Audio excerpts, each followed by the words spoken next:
नमस्कार, आप देख रहे हैं भारत की बात। मैं आपके साथ शोभना यादव। अतीक एंड फैमिली की क्राइम फाइल्स हम आपको दिखाएंगे।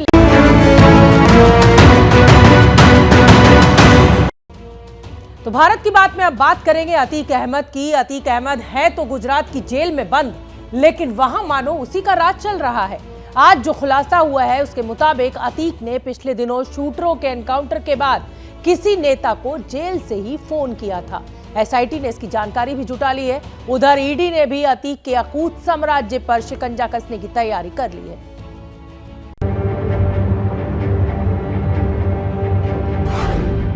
गुजरात की साबरमती जेल में दरबार लगाता है अतीक अहमद। यूपी की बरेली जेल में अतीक का भाई अशरफ करता है हत्या की प्लानिंग।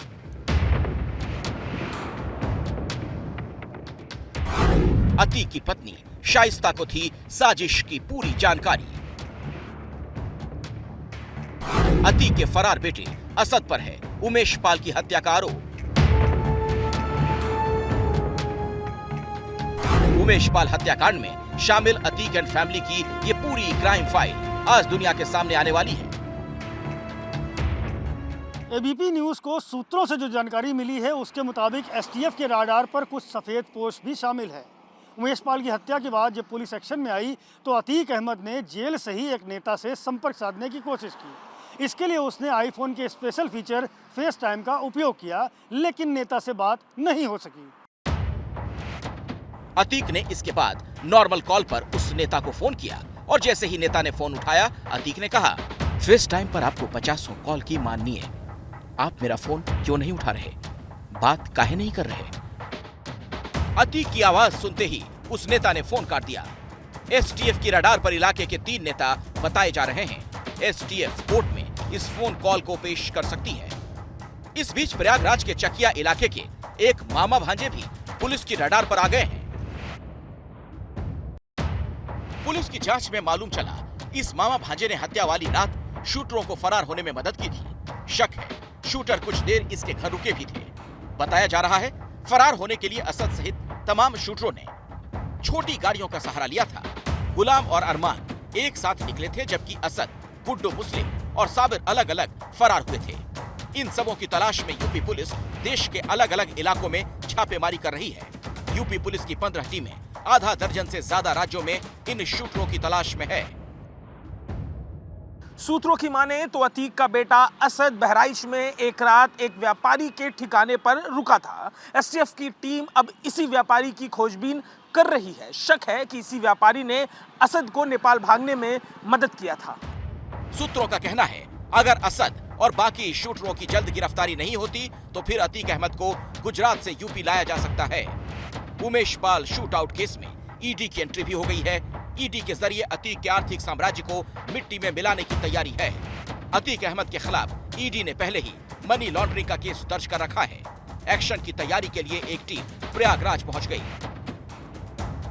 अतीक के खिलाफ सालों पहले ईडी की कार्रवाई शुरू करने वाले बीजेपी विधायक राजेश्वर सिंह से हमारे रिपोर्टर ने बात की। नहीं, एसटीएफ हमारी बहुत ही मॉडर्न एजेंसी है। उसके पास सारे संसाधन इलेक्ट्रॉनिक सर्विलेंस के मौजूद हैं। हाँ, अपराधियों को अब जानकारी हो चुकी है, काफ़ी मीडिया में पढ़ते हुए, देखते हुए, डिफरेंट केसेस में एविडेंस के रूप में कॉल रिकॉर्ड्स और डाटा होता है, तो उनको जानकारी हो चुकी है। उनका प्रयास रहता है, लेकिन अभी उनके इतनी सक्षम वो नहीं है कि एजेंसियों की नज़र से हट जाएं। एजेंसियां उनको बहुत जल्दी गिरफ्तार कर लेंगी और अपनी कार्रवाई करेंगी। सूत्रों के मुताबिक ईडी ने प्रयागराज और लखनऊ समेत आधा दर्जन शहरों में अतीक की 100 करोड़ से ज्यादा की संपत्तियों का पता लगाया। ईडी जल्द ही इन संपत्तियों को जब्त करने का काम शुरू कर सकती है। जेल में बंद लॉरेंस बिश्नोई के इंटरव्यू के बाद पंजाब से लेकर मुंबई तक पुलिस एक्शन में है। सलमान खान की सुरक्षा को लेकर आज मुंबई में समीक्षा की गई है और आगे उनकी सुरक्षा को बढ़ाया जा सकता है। जेल में होते हुए ऐसे कैसे एबीपी से कनेक्ट हो सकते हैं? आपको ये सुविधा कैसे मिल जाती है? लूज पॉइंट्स होते हैं, उनसे कभी कभी फोन ले जाते हैं सर कहीं। इस चक्कर में कभी मैनेज कर लेते हैं हम फोन अपने अंदर। जेल में बंद गैंगस्टर लॉरेंस बिश्नोई के इस इंटरव्यू ने एक तरफ राजनीति का पारा गर्मा रखा है तो दूसरी ओर पुलिस वालों के पसीने छूट रहे हैं। इस इंटरव्यू को लेकर दो मोर्चों पर खलबली है। एक तो पंजाब की राजनीति में आम आदमी पार्टी की सरकार को लेकर सवाल उठाए जा रहे हैं, तो दूसरी ओर अभिनेता सलमान खान की सुरक्षा को लेकर मुंबई पुलिस सतर्क हो गई है। सलमान खान को Y+ कैटेगरी की सुरक्षा दी गई है, लेकिन जिस तरह से लॉरेंस बिश्नोई ने इंटरव्यू में सलमान खान का जिक्र किया है, उसके बाद पुलिस ने एक बार फिर सलमान की सुरक्षा की समीक्षा की है। पुलिस आयुक्त ने बड़े अधिकारियों के साथ बैठक की है और सलमान की सुरक्षा पर रिपोर्ट मांगी है। साल 1998 में सलमान खान पर जोधपुर में काले हिरण के शिकार का आरोप लगा था। इस घटना के वक्त लॉरेंस बिश्नोई की उम्र महज 5 साल थी। लॉरेंस ने इंटरव्यू में बताया कि उसी वक्त उसके जहन में सलमान खान को लेकर गुस्सा भरा था। अच्छा, सलमान खान को आपने धमकी दी? जी सर। क्यों दी, क्या वजह थी? हमारे समाज को इन्होंने बहुत नीचा दिखाया है कि भाई इन पे केस चला, इन्होंने हमारे समाज से कभी माफी नहीं मांगी। 20-25 साल केस चला इनके ऊपर। अपने एरिया में जीव हत्या नहीं करने देते, हरे वृक्ष नहीं काटने देते, तो इन्होंने वहां जीव हमारे एरिया में आके जो जहां बिश्नोई कम्युनिटी डोमिनेट ज्यादा थी, जहां ज्यादा पॉपुलेशन थी, वहां आके इन्होंने शिकार किया। तो हम चाहते थे कि हमारी कम्युनिटी से माफी मांगे, इन्होंने हमें थोड़ा नीचा दिखाया, तो हम बचपन से इसके खिलाफ मन में है सर। कभी हुआ तो सर प्रयास करेंगे इसको इसी के हिसाब में जवाब देने का सर। गैंगस्टर लॉरेंस बिश्नोई अभी पंजाब की बठिंडा जेल में बंद है और जेल प्रशासन का कहना है कि ये इंटरव्यू उनकी जेल में रिकॉर्ड नहीं हुआ। पंजाब जेल्स का तो नहीं है ये कहीं पे भी, या क्योंकि वक्त एजेंसीज इसको ले जाते हैं, रिमांड में ले जाएंगे, तो हो सकता है वहीं से कहीं से वो, मगर बठिंडा जेल और पंजाब के किसी भी जेल से ये रिकॉर्डिंग हुआ नहीं है।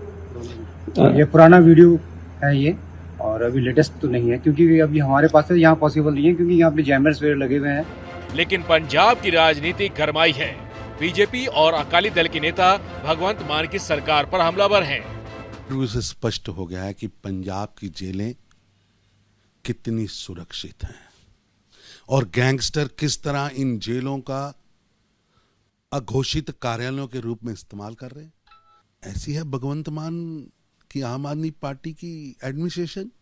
ये मैं समझता हूं आज तक का सबसे गिरा हुआ प्रशासनिक ढांचा है। जो एक आदमी को हाई प्रोटेक्शन में रखा हुआ है, उसके बावजूद जो इंटरव्यू आई है टीवी चैनल्स पर, उसमें कैसे हुई, क्यों हुई और किसने करवाई, और ख़ास तौर पर जब माननीय मुख्यमंत्री जी के पास जेल का महकमा हो, ये बात उनके लिए एक बहुत बड़े सवाल खड़े करती है, जिसका उत्तर उनको पंजाब के लोगों को देना पड़ेगा। 57 मिनट के इंटरव्यू में लॉरेंस ने कई और सनसनीखेज खुलासे किए हैं। लॉरेंस ने दावा किया है कि पंजाबी सिंगर सिद्धू मूसेवाला की हत्या उसके दोस्त गोल्डी ने करवाई। इस हत्याकांड के बारे में उसे पहले से पता था। अब वक्त हो गया है स्पेशल सेगमेंट का। रूस यूक्रेन युद्ध को पूरा 1 साल बीत चुका है, लेकिन इस 1 साल में जो कभी नहीं हुआ था, इस बार वो हो गया है। शीत युद्ध के बाद जो कभी नहीं हुआ था, वो पहली बार हुआ है। ब्लैक सी के ऊपर उड़ान भर रहा ड्रोन अमेरिकी रूसी फाइटर जेट्स की वजह से क्रैश हो गया है। अमेरिका ने इसे जानबूझकर की गई रूसी कार्रवाई कहा है। यूक्रेन युद्ध के बाद ये पहला मौका है जब रूस और अमेरिका के बीच सीधा सैन्य टकराव हुआ है। इस घटना ने दोनों देशों के बीच टकराव की आशंका को और ज्यादा बढ़ा दिया है। सवाल शुरू हो गए हैं कि क्या यूक्रेन युद्ध में अमेरिका की सीधी एंट्री हो सकती है।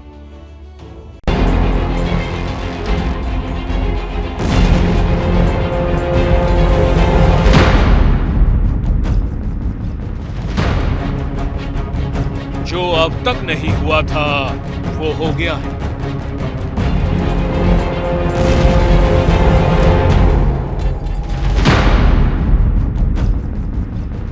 कोल्ड वॉर के बाद रूस और अमेरिका की सीधी टक्कर।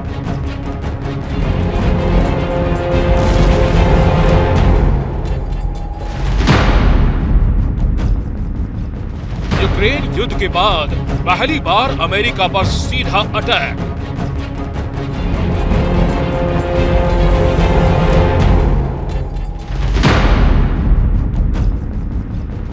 ब्लैक सी के आसमान में शुरू हुई जंग। मंगलवार की सुबह ब्लैक सी के आसमान में हुए एक टकराव ने पूरी दुनिया को परेशान कर दिया है।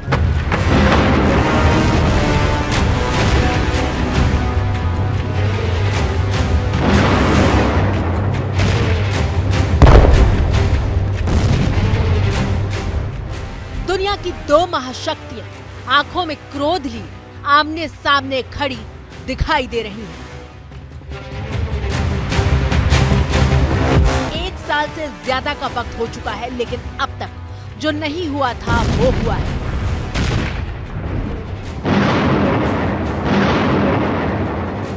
पहली बार रूस और अमेरिकी सेना के बीच सीधा टकराव हुआ है।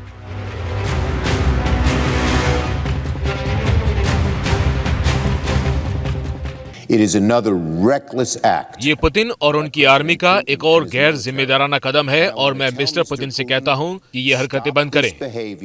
Today confirming Su-27 Russian aircraft ने बहुत ही गलत कदम उठाया है। MQ-9 अंतर्राष्ट्रीय एयर स्पेस में सर्विलांस के लिए ऑपरेट कर रहा था। that was operating within international airspace over the Black Sea today. Action पर रिएक्शन शुरू हो गए हैं। कुछ बड़ा होने की आहट भी सुनाई देने लगी है, लेकिन इस घटना का असर क्या और कितना बड़ा हो सकता है उसकी चर्चा से पहले देखिए कि आखिर मंगलवार सुबह ब्लैक सी के आसमान में हुआ क्या था। ब्लैक सी में रूस के सुखोई 27 और अमेरिकी MQ-9 रीपर ड्रोन में टक्कर हुई है। लेकिन कहानी इतनी सीधी भी नहीं है, क्योंकि अमेरिका के मुताबिक टक्कर नहीं हुई, बल्कि रूस के फाइटर जेट ने जानबूझकर अमेरिकी ड्रोन को अपना निशाना बनाया है।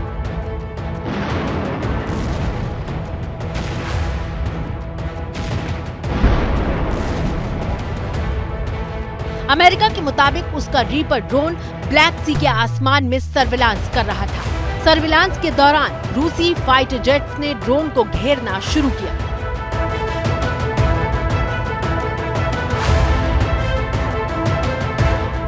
ड्रोन के ऊपर रूसी जेट्स ने फ्यूल यानी तेल उड़ेला।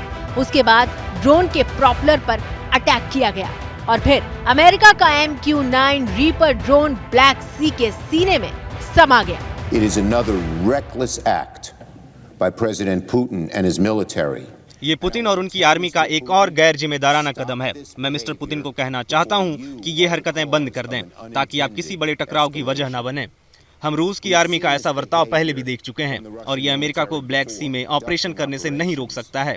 रूसी एयरक्राफ्ट की ये आक्रामकता किसी टकराव को पैदा कर सकता है। By Russian aircraft are risky. America का दावा है कि 2 रूसी फाइटर जेट्स ने अमेरिकी ड्रोन को पहले 40 मिनट तक घेरा और उसके बाद ये अटैक किया। अमेरिका ने नाराजगी जताते हुए कहा है कि उनका ड्रोन इंटरनेशनल स्पेस में उड़ रहा था और ऐसा पिछले 1 साल से हो रहा है। तो इस बार रूस ने अटैक क्यों किया?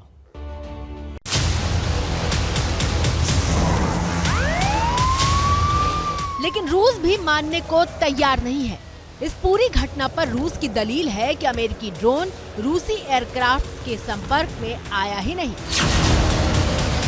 रूसी रक्षा मंत्रालय ने यह भी कहा है कि MQ-9 रीपर ड्रोन उड़ान के वक्त अपने ट्रांसपॉन्डर्स को बंद कर रहा था ताकि उसे कोई ट्रैक न कर सके। अमेरिकी सेना ने कहा है कि अभी तक गिरे हुए ड्रोन को बरामद नहीं किया गया है। उसे ढूंढने की कोशिश की जा रही है ताकि वो गलत हाथों में न लगे। अमेरिका ने घटना के बाद रूस के राजदूत अनातोली एंटोनोव को तलब किया। अमेरिका के विदेश मंत्रालय पहुंचकर रूसी राजदूत ने कहा कि रूस अमेरिका के साथ किसी तरह का टकराव नहीं चाहता है, लेकिन अगर रूस का ड्रोन अमेरिका की सीमा के पास मंडरा रहा होता तो अमेरिका क्या करता? This drone can carry 1,700 kilos of explosives. This drone can carry a few bombs. You see that what will be reaction of United States if you see such Russian drone very close, for example, to San Francisco or New York? What will be reaction of United States? For me, it's clear. For you as well.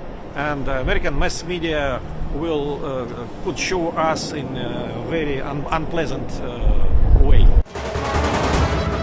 रूस ने America के जिस MQ-9 reaper drone को चोट पहुंचाई है उसकी कीमत 466 करोड़ रुपए है। लेकिन इस घटना ने अमेरिका को आर्थिक चोट से कहीं ज्यादा उसके वर्चस्व को चुनौती दी है।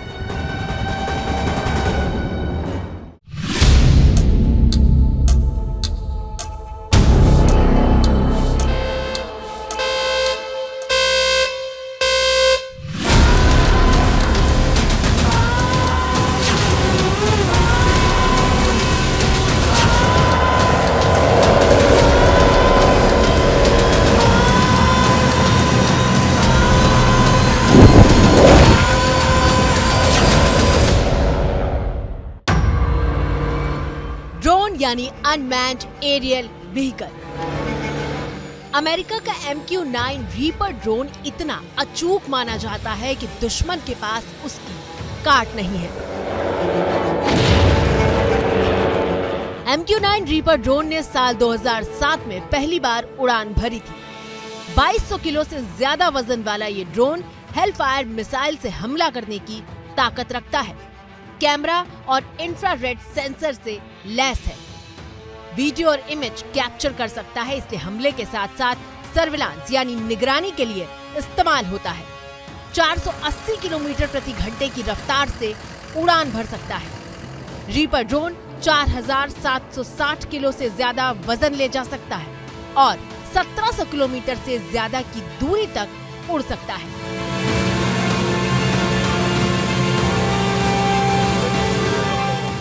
जिस ब्लैक सी में ये घटना हुई है उसकी महत्ता यानी इम्पोर्टेंस भी समझ लीजिए। दरअसल ब्लैक सी यूरोप और एशिया के बीच में स्थित है। ये उत्तर दिशा में यूक्रेन और उत्तर पश्चिम में रूस से लगता है। रूस और यूक्रेन के साथ साथ ब्लैक सी से 4 देशों की सीमाएं लगती हैं। इनमें से 3 नाटो सदस्य देश हैं। और यूक्रेन को नाटो में लाकर रूस की घेरेबंदी ना हो सके, इसीलिए पुतिन ने 1 साल पहले यूक्रेन पर हमला किया था।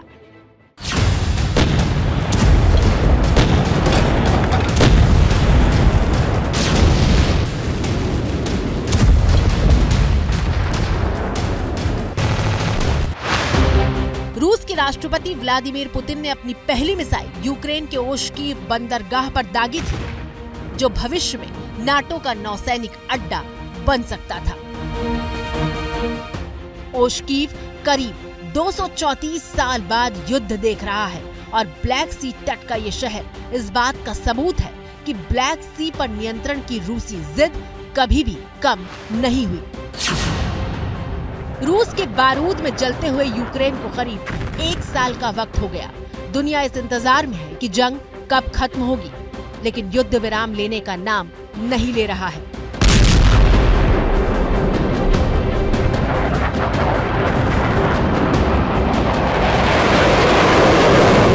जानकारों के मुताबिक इस लड़ाई के खत्म न होने की सबसे बड़ी वजह यही है कि यूक्रेन के बहाने रूस और अमेरिका लगातार एक दूसरे को उकसा रहे हैं। यूक्रेन की लड़ाई रूस और अमेरिका के लिए नाक की लड़ाई बन चुकी है।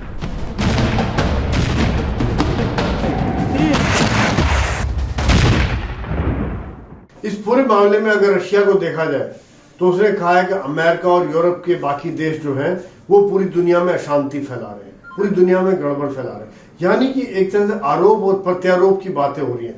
रशिया कह रहा है कि अमेरिका और नेटो देश अशांति फैला रहे हैं। अमेरिका कह रहा है कि रशिया आक्रामक है, उन्होंने ह्यूमन राइट्स की वायलेशन की है, उन्होंने यूक्रेन के ऊपर हमला किया है। तो कोई भी देश ये मानने को तैयार नहीं गलती उसकी है। दोनों यही कह रहे हैं कि गलती दूसरे पक्ष की है। और इसी वर्चस्व को साबित करने के तौर पर सामने आई थी पिछले महीने अमेरिकी राष्ट्रपति जो बाइडेन के कीव दौरे की ये तस्वीरें।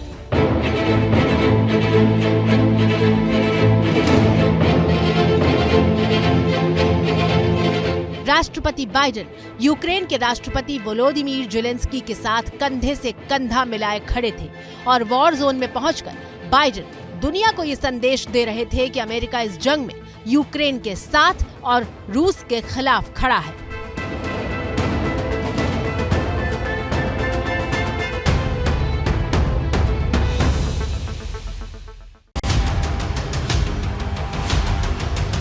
जेलेंस्की और बाइडेन की ये तस्वीरें जाहिर तौर पर पुतिन को चिढ़ा रही थी।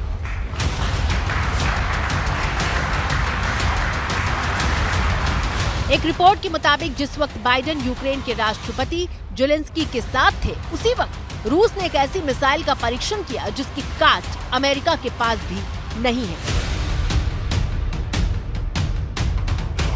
इतना ही नहीं, अमेरिकी राष्ट्रपति जो बाइडेन के दौरे के अगले दिन पुतिन ने पूरी दुनिया को संबोधित करते हुए कहा था कि ये लड़ाई अमेरिका के खिलाफ है, जिसमें रूस के झुकने का कोई सवाल ही नहीं उठता।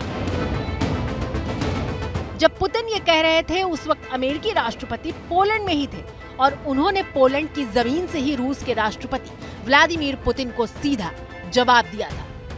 President Putin chose this war. Every day the war continues is his choice.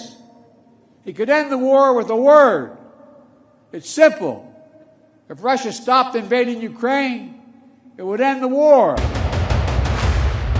साफ है कि सारा फसाद वर्चस्व का है। अमेरिका और रूस दोनों वर्चस्व की जंग लड़ रहे हैं। उसी वक्त ये चर्चा तेज हो गई थी कि आने वाले वक्त में ये लड़ाई और बड़ी होने वाली है और देखिए, 1 महीने के भीतर ही उसका प्रमाण भी मिल गया। ब्लैक सी के समंदर में रूस और अमेरिका के बीच पहली बार सीधी टक्कर हुई है और अब डर इस बात का है कि ये घटना आगे कैसी तस्वीर दिखाएगी। तो फिलहाल भारत की बात में मेरे साथ इतना ही। मुझे दीजिए इजाजत, कल फिर होगी आपसे मुलाकात।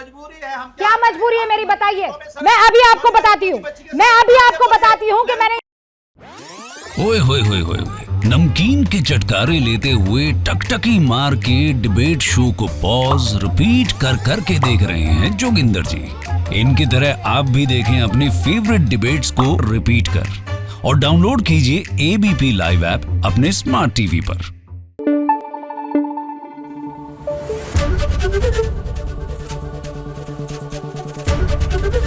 एबीपी न्यूज आपको रखे आगे।